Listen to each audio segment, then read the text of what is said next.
Good morning, everyone. Good morning. It's wonderful to be with you this morning, this April 13th of 2025. I am the Reverend William Levwood, affectionately known as Rev Lev. My pronouns are he and him, and I'm the minister here at Accotink Unitarian Universalist Church. So happy that you decided to join us this Sunday, especially those of you whose children are already on spring break. You get extra bonus points for being here this morning. As we always do, I want to invite you, if you're in person, to make sure that you silence your phones, and whether you're joining us in person or online, let us center ourselves for worship by taking a deep breath together. We open and welcome to the ancestral people of this land, acknowledging that our church, like all of Burke, rests on the unceded territory of the Manahoac tribe of the Great Sioux Nation. We seek healing and the realization of justice with the people of this land who live on in their descendants, the present-day members of the Monacan Indian Nation, the Patawomic Indian tribe of Virginia, and the Piscataway Indian Nation. We honor the ancestors as we move toward healing so that all together shall one day know full justice. So welcome to Accotink Unitarian Universalist Church. I'm Judy Robison. My pronouns are she, her. I'm happy to be your worship associate today. If you aren't new to Accotink, if you've been here for a while, look around. Do you see people you haven't met or you haven't seen in a while? These people would like to meet you and get to know you. Help us live up to our mission to be a welcoming and inclusive spiritual home for all by reaching out and making a connection. Whether you're a longtime member or a newcomer or something in between, we encourage you to stay for our social hour, online and in person, immediately following the service.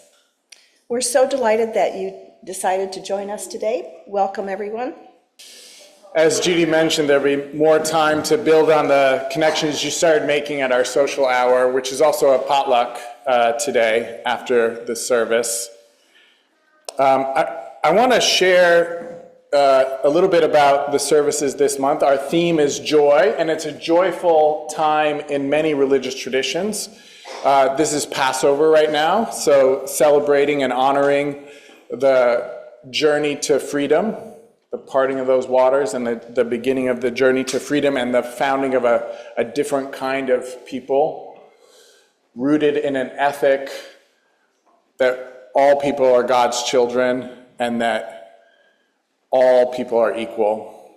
And then next Sunday is Easter, and we'll celebrate Easter in our Unitarian Universalist way. I'm really excited about what we have in store, but I'm not going to give you any hints, but just know it won't be Easter like you'll find just about anywhere else.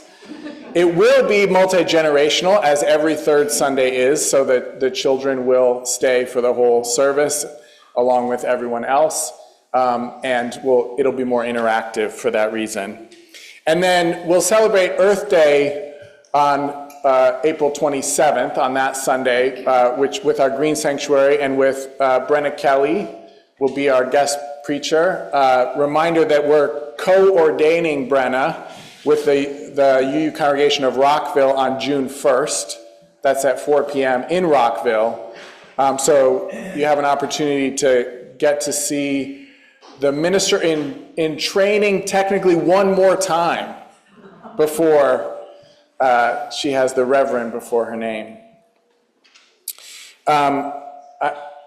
Dean also wanted me to mention, and I owe it to Dean and to Ed Kringer and those folks who are so focused on advocacy work, that I was a part of a press conference a couple weeks ago that was put together by UUSJ and another organization focused particularly on immigration justice, which I'll talk a little bit about more today I'll touch on in the sermon.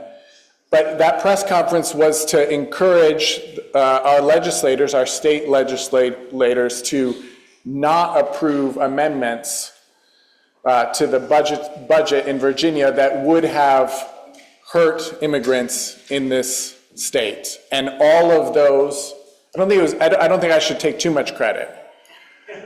But it is true that all of those amendments were defeated. So.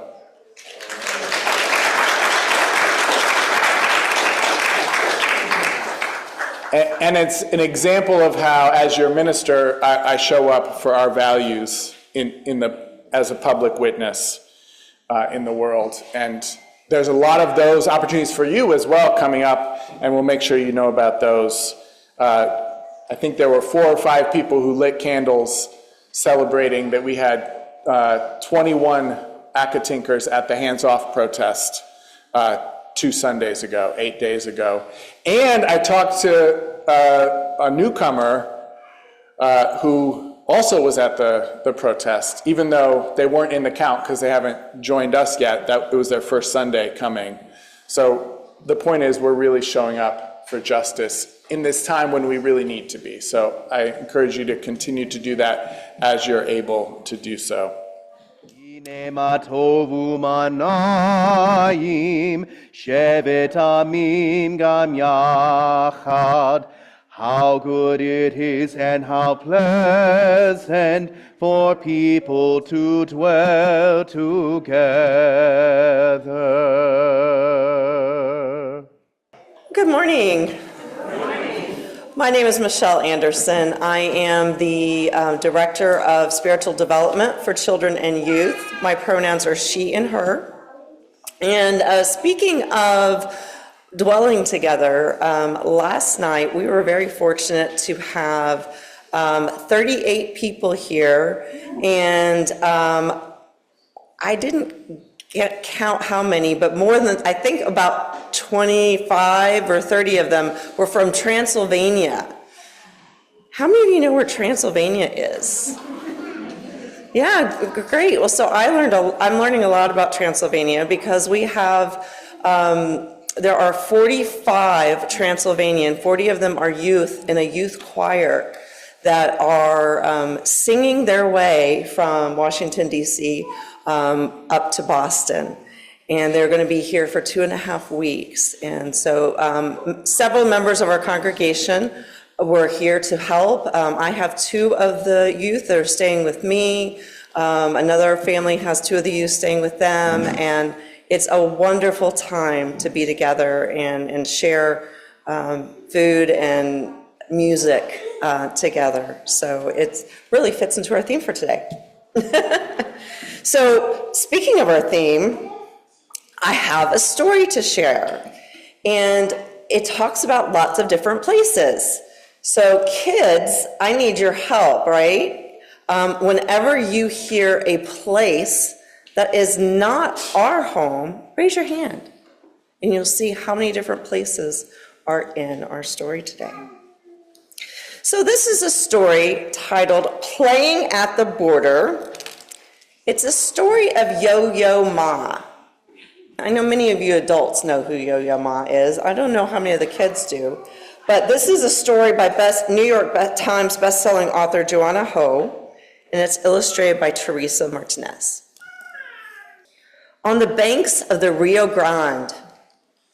Yeah, good.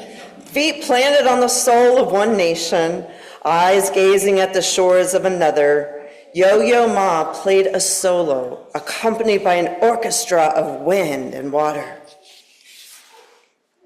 Fed by the snow-capped mountains of Colorado and flowing into the Gulf of Mexico, the Rio Grande became a boundary dividing 2 countries that used to be one. Yo-Yo Ma made music on riverbanks that separated people into Mexican, American, citizen, immigrant, though we were, are one. Feet planted on the soil of one nation, facing the shores of another, Yo-Yo Ma closed his eyes as music poured from his heart through his hands. He was a prodigy who chose the cello because the double bass was too big. And he played Bach, but he could barely see above the kitchen table.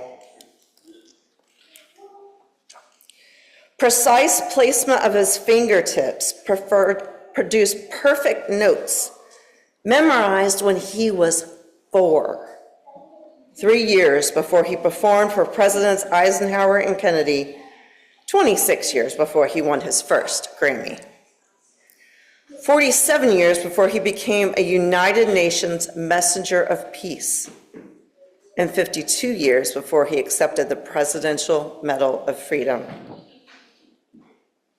All right, listen up for these countries.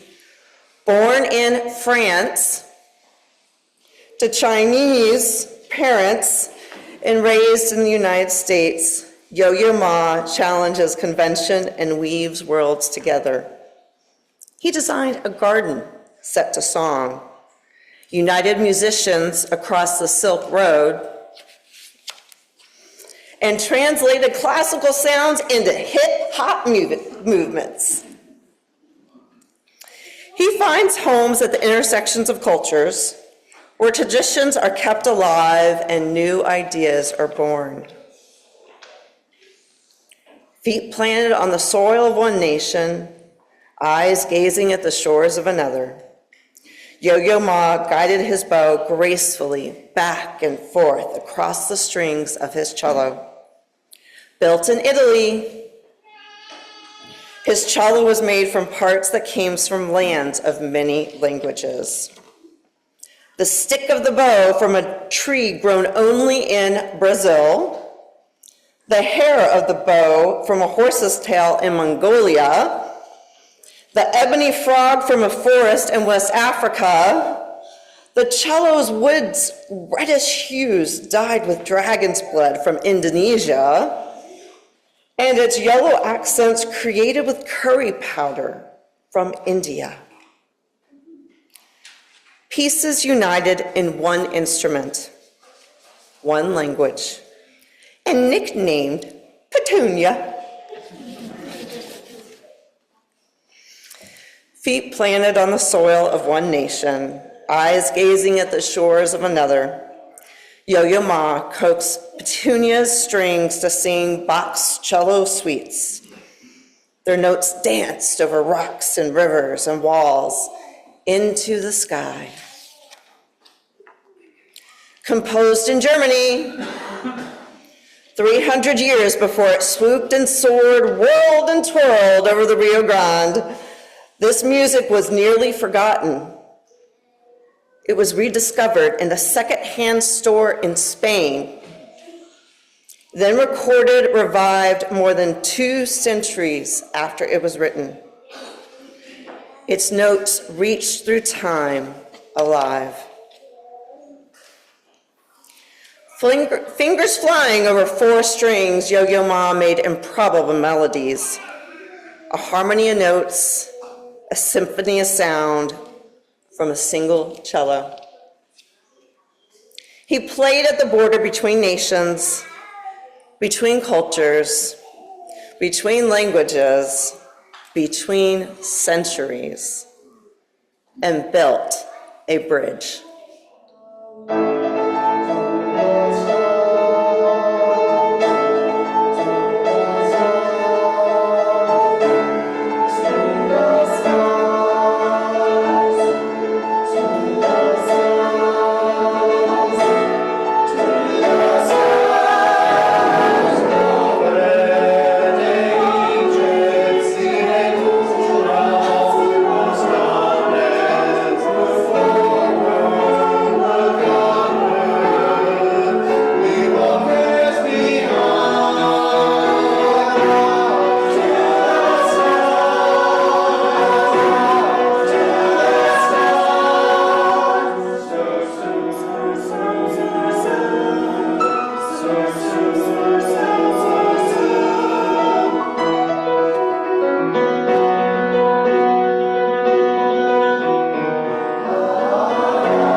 to continue in a spirit of prayer and contemplation with a meditation. This meditation is from Rabbi Alan Liu. He takes it from the part of the Torah when the children of Israel come to the Red Sea and the waters haven't parted yet, and they see, or they think they see, Pharaoh and Pharaoh's chariots in pursuit in the distance, barreling towards them. So he looks at this passage from the Bible in which the divine says to Moses and the people of Israel, don't panic. So this is a meditation in 5 parts. And I know that we today are feeling often that sense of panic, that sense that the chariots of oppression are on the horizon and barreling towards us and towards those we love and towards the most vulnerable among us. And we feel that panic. And we're called to not panic or not just panic. And the next thing we're called to do is collect ourselves, to stand firm. So in the meditation, I actually want to ask you to stand for this part. So if you rise in body or in spirit, if you're able to stand, and after you tell yourself not to panic, then you're told to collect yourself, to pull all. So I want you to do this. Pull all of your thoughts and feelings. Imagine something that might cause you panic, and then pull all of your thoughts and feelings. You might put your hand on your heart, or you might pull down by your side and take a strong stance. And you might not do the physical pulling, but feel free to. So you're gathering up not just the panic, but all of your thoughts and feelings. And you're centering them like a stone of readiness in your core. And then the next part of the meditation is to see. In the Torah it says to see the salvation that God will make for you. But Rabbi Alan Liu says, who was a Zen practitioner as well as a rabbi, says to see reality as it is. So you felt the panic, you've pulled everything into your center, and then you see reality as it is.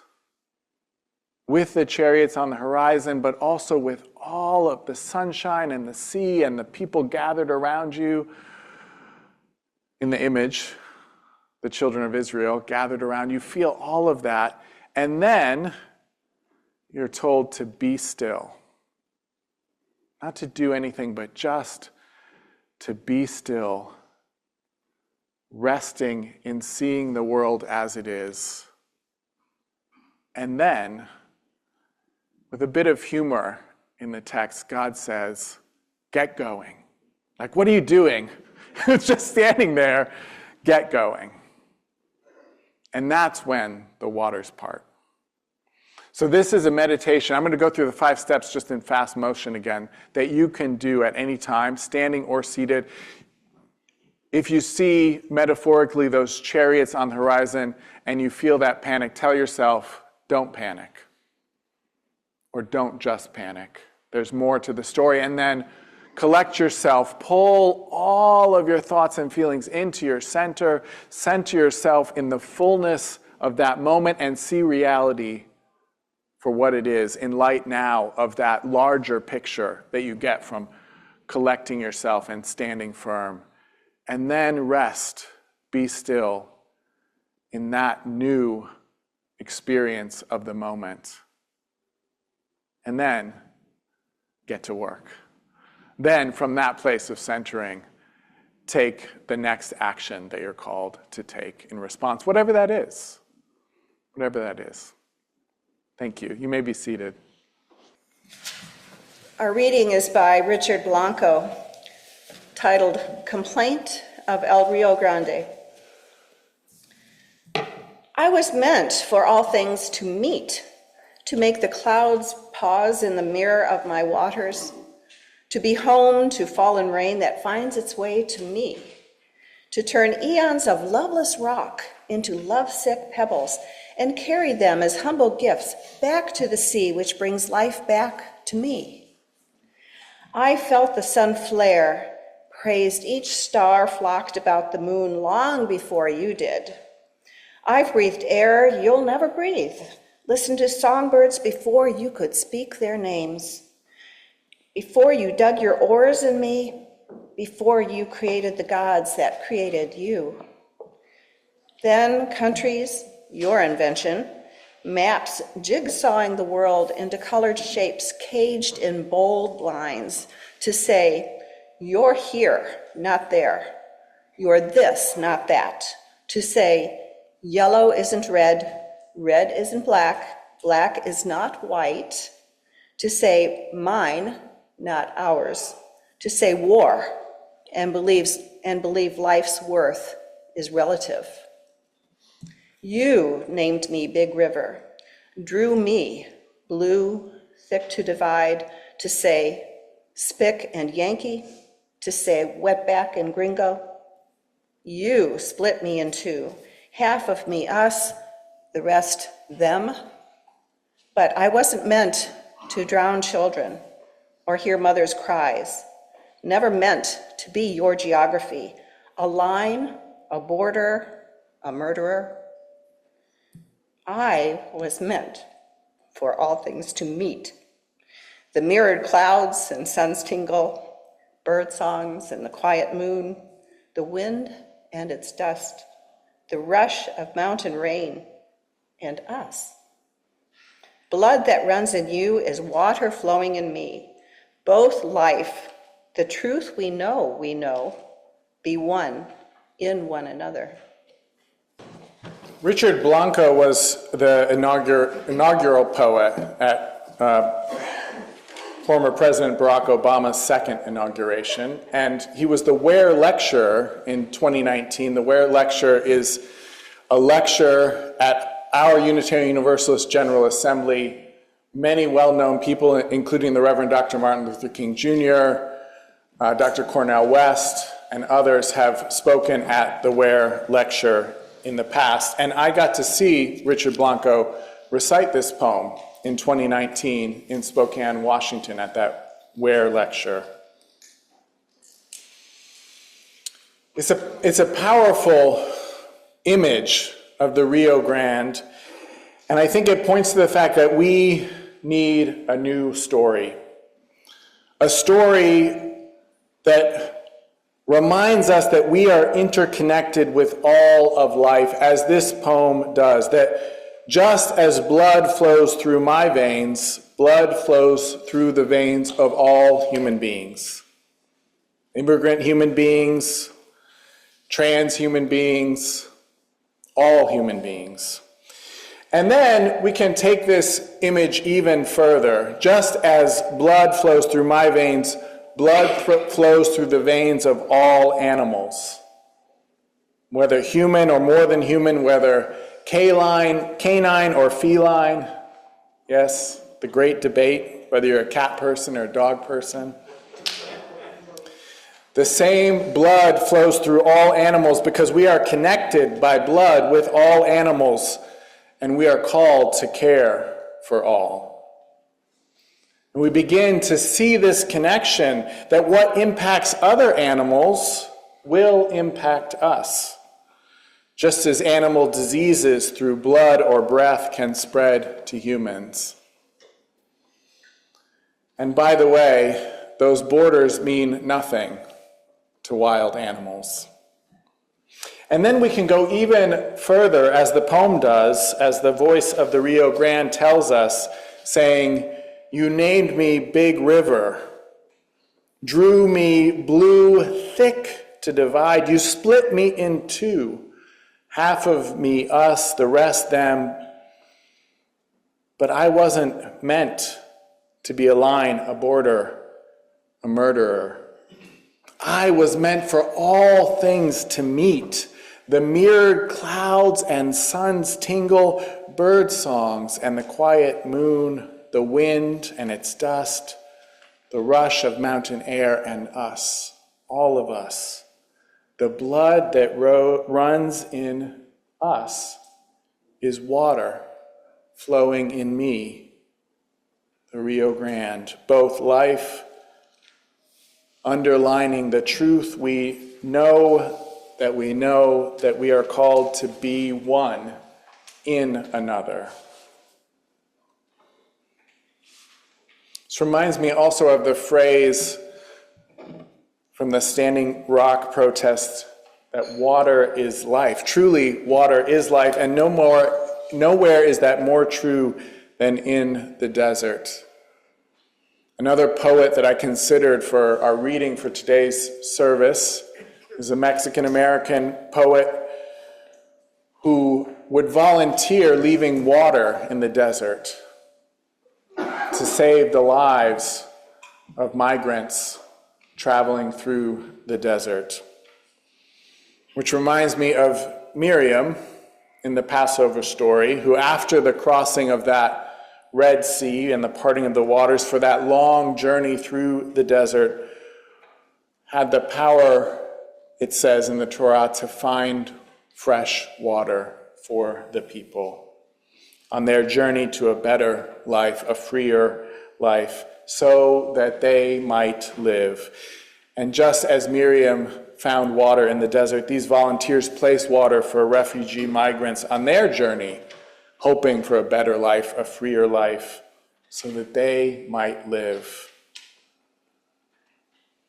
We make bridges over water, and yet even water, which can be a separating line, as the Rio Grande is in places, which can mark a border, even the water itself can be a bridge, a source of life, not just because we need water to survive, but because water, as the poem illustrated for us, invites us into this new story, this story that we are interconnected with all of life.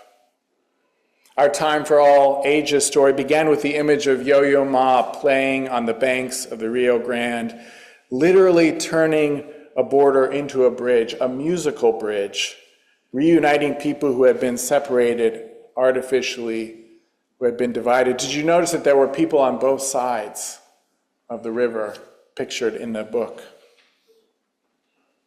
The book said, Yo-Yo Ma made music on riverbanks that separated people into Mexican, American, citizen, immigrant, though they, we, were, are one. Though they, we, were, and are one. The story told us that Yo-Yo Ma was born in France to Chinese parents and raised in the U.S., and that through his many musical projects, that he has brought people together. He's united musicians along the Silk Road with the Silk Road Ensemble, which won the 2016 Grammy for Best World Music Album.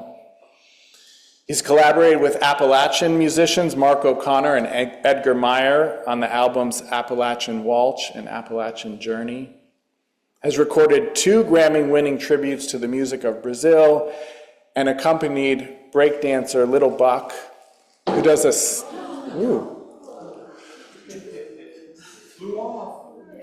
Hopefully that bird's doing all right. Little Buck does a kind of breakdancing that's known as juking that comes out of Memphis, Tennessee. And you can find it on YouTube, a Bach cello suite being played while Little Buck does a breakdancing version of A Dying Swan. Through practice, Yo-Yo Ma became adept at finding himself at home on the intersections of cultures, at the borders, at the bridges. Here, where our Time for All Ages story tells us, traditions are kept alive and new ideas are born. Traditions are kept alive and new ideas are born. Here, where borders reveal the intersections of cultures, where borders become bridges. Here we can tell a different story. Civil rights scholar John A. Powell, professor at UC Berkeley, suggests that there are 2 overarching stories that we tell ourselves about our rapidly changing world. In the first story, we are heading for a future where things get much worse because of an other who poses an immediate and profound threat to our way of life and our very existence. In this story, there is an us and there is a them. In this story, the they in the story, the us and they, the other, whether trans or immigrant or liberal or federal government worker or woman or person of color or non-Christian, and I'm sure there's categories I've left out, is a threat. In this story, the they are threatening the us. They threaten to replace us or to change the very nature of the United States to something that, to some of us, fear is unrecognizable. In this rapidly changing world, some people feel like men no longer know what it means to be a man. Women prioritize their career over motherhood, fundamentally changing the nature of what it means to be a woman. Transgender and non-binary folks make the very notion of gender unrecognizable. And immigrants, by virtue of being non-white and or non-Christian, change the very nature of what it means to be American. And this scares some of our fellow Americans. And they grab onto a story that tells them that the way to react to the fast pace of change in our world is to hearken back to an imagined past. An imagined past where supposedly things were simpler, where things made sense, and where every person knew their place. This story, Powell tells us, tends to have themes of ethnic purity, domination, and the building of boundaries and structures that keep us apart. Walls, borders. But borders, the places where different lands and cultures meet, can be fertile ground, can be vibrant places for the interweaving of cultures, can be connecting points. And those connecting points can be places where traditions are kept alive and new ideas are born. We don't have to have a zero-sum game, and that's the other story that is available to us in this rapidly changing time. In this story, Powell writes, there is a future where all of us belong. In this story, we will be a more diverse and more connected people. We will listen to each other and contribute our unique histories and realities. We will turn toward each other instead of on each other. And we will work to create structures and societies where all participate, celebrating differences instead of pretending we are all the same. And also recognizing the fact that we have more in common than we do differences, and we can create new commonalities. These are two very different stories, but Powell points out something that I think is extremely important for us to notice. He writes that in some sense, the groups in both stories want the same things. A world where they are safe, where their fears are quieted, where their concerns are considered, a world where they belong. One uses a border, a separation, like a wall, to create safety by saying, this group is outside the circle of belonging, and we are safe inside the circle of belonging. And the other story uses a bridge, a connection, connecting one land to another, one culture to another, one people to another, and in that way, create safety. Hearkening back to the image of the river and the water, that story posits that we are all so interdependent that the only way to safety is all together. That's the story we as Unitarian Universalists tell. And so John Powell suggests that the way that there is this othering and these breakages that come from the othering, and that we need to move towards belonging through the practice of bridging. And so I want to share some ways that we can practice this bridging particularly for immigrants and refugees, but I think we can apply it in a lot of ways. And I think of this as, I'm going to put it in two categories. One I call being the water, or being Miriam's cup at the Passover Seder. Miriam's cup is a new addition that holds water, not wine. And Miriam, remember, is the one who could find the water. So being the water, in this sense, means that direct and necessary aid to those who are most vulnerable. It means putting the water out in that desert. But that if we don't live near a borderland, so for us, what does that look like? So we have some red cards that we've printed off. One thing that you can do is take those red cards with you and share them with people who may be undocumented immigrants. Maybe you know that, maybe you don't, or you can just set them in places where you think undocumented immigrants might congregate. Those red cards tell all of us what our rights are if ICE were to stop us. And so they're useful in that way. So that's one thing we can do. Another thing we can do is the advocacy. I mentioned the press conference, and we have an email list and lots of ways. We write letters, we make phone calls for you to get involved in doing advocacy at the state and the federal level. You can attend protests, as I mentioned, the hands-off protests. And the other thing you can do is draw the circle wide for the most vulnerable. And by that, I mean be a witnessing presence for anybody, because I think at this point, just about all of us have at least one identifier that makes us feel vulnerable in this time. But we can be that safe place where we let people know that we're beholden to this story where we all get to safety and to collective flourishing all together. Now, the second practice is really what John Powell calls bridging. Being the bridge, and because it's Passover, I liken it to the parting of the waters. That's kind of a magical thing that happens in the story, but it's a bridge that makes us able to cross over a large body of water in everyday reality. So there's two different categories of two different kinds of bridging. So I'm going to talk about transactional bridging.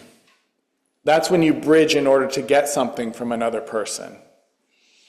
Maybe you're exchanging, bartering something, or even bridging with money to buy something at the store. But it also includes those times when maybe you go out canvassing to encourage people to vote a certain way in an upcoming election, or even just to vote. So you are bridging, but you're bridging because you want something from the other person. And then the other kind of bridging is called transformational bridging, or sometimes deep bridging. And that transformational bridging is about really witnessing the other person and honoring their inherent human dignity. Bringing that focus to your dialogue and interaction with the person without any other agenda. You're not trying to change their mind. And I think this is important because here's where it gets hard, right? The people who have the story that there's an us and a them, those people are our them, right? And the best way for us to help the most vulnerable is to bridge with those people who have the other story. It doesn't sound like fun, does it? And I want them to change their minds. I desperately want them to change their story. But here's the thing. Paradoxically, the best way to do that is to engage in this transformational bridging, where you're not trying to change anyone's mind, but you're really choosing and practicing witnessing that person and inviting them to tell the stories of their life so that you can better understand them and honor their sacredness as human beings. And even though that's the way that the change happens, it only works if you're not out for the change to happen. If you're really just trying to connect deeply with another human being. So, it sounds hard, doesn't it? So luckily, John Powell knows that. And he talks about short bridges and long bridges, and he suggests that if you're new to the practice of bridging, that you start with short bridges. So a short bridge means to talk with someone that you already share fundamental values with or a deep bond with. So people here in this congregation. But I'm not saying you just talk with them like you might just chat at social hour. You're making a short bridge. You're practicing transformational bridging in your interaction with people that you have some common ground with, right? Even that's hard. How many times? I'm going to do my own version. Michelle had us raise hands when we were in a different place from where we are.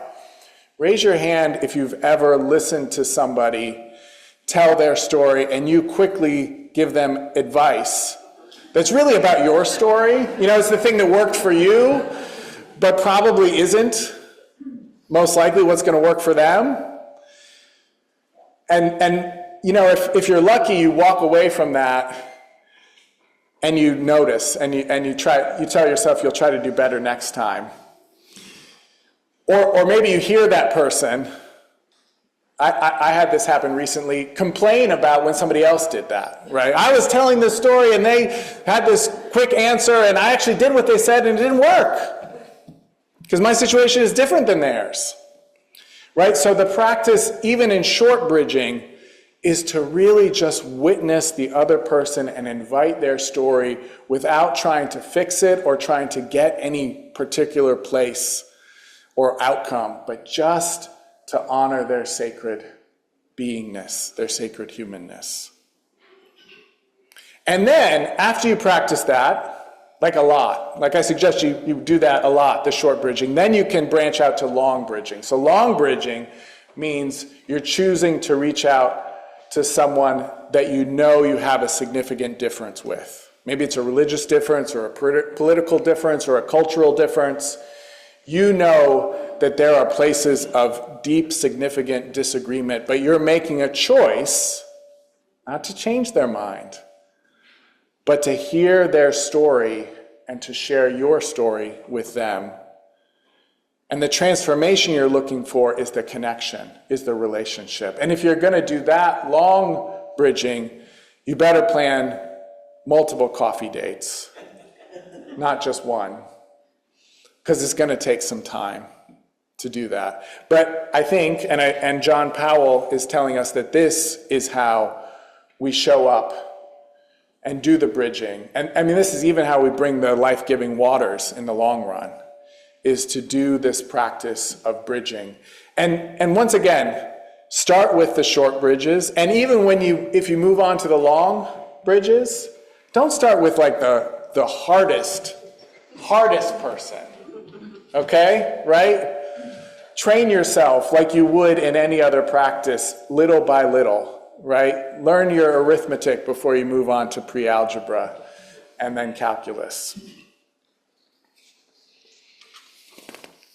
So I want to close by bringing us back to that image of Yo-Yo Ma. When Michelle and I chose that story for today, I didn't realize that it was on this very day, April 13th, 2019, on this very day, 6 years ago, on a sunny, hazy, humid morning at Tres Laredos Park, a stone's throw from the bridge where immigrants travel from the United States to Mexico and back, that cellist Yo-Yo Ma played the opening notes of J.S. Bach's Suite No. 1 for unaccompanied cello.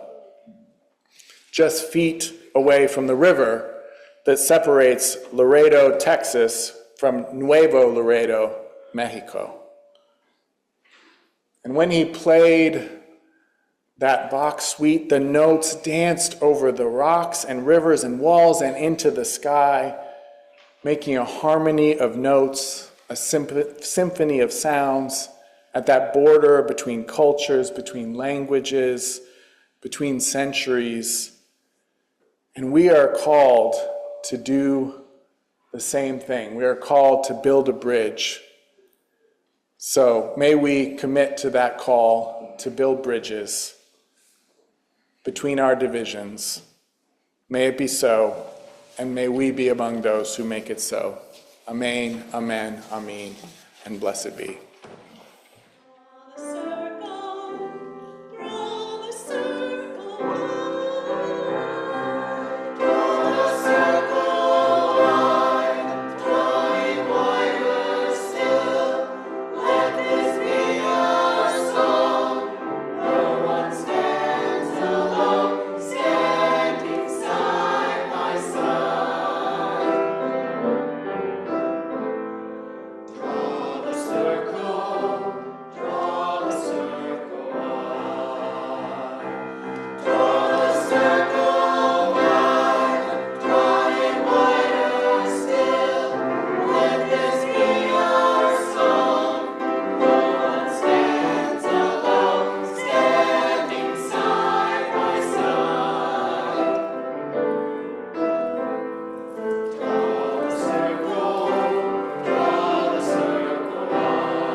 And then I invite you to join me now in the words of our community blessing with these words from David Bumbaugh. This church is dedicated to the proposition that behind all our differences and beneath all our diversity, there is a unity that makes us one and binds us forever together in spite of time, death, and the space between the stars. We pause now in silent witness to that unity. Now that we've gathered together in this welcoming and inclusive spiritual home, let us go out into the world nourished, rejuvenated, and inspired to share our values.